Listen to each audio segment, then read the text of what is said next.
Finally, nagamit ko na sa court ang Li-Ning Way of Wade 10. At ito ang paborito kong gamiting sapatos ngayon. Tara, papakita ko sa inyo kung bakit. Ito si Kuya Jogs. At ito ang Li-Ning Way of Wade 10 Shoe Review. Signature shoes ni Dwayne Wade.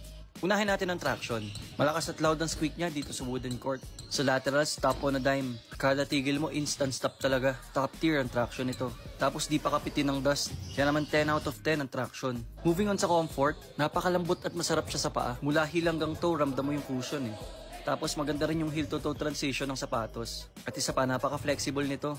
Tapos napakagaan niya pa ha. Kaya ang comfort ay solid 11 out of 10. Moving on sa court feels, nung una medyo masakit sa paa dahil snug fit. Pero nung na-break in ko na, talaga na-enjoy ko na siya gamitin. Isa na to sa pinaka-solid sa takbuhan. Tapos napakaganda pa ng impact protection. Kaya naman 10 out of 10 ang court feels. Moving on sa fit, very snug fit siya. Kaya yung iba pwede mag-half size up. For reference, narrow footer nga pala ako. Kaya true to size kinuha ko. Pwede mag full size up or half size up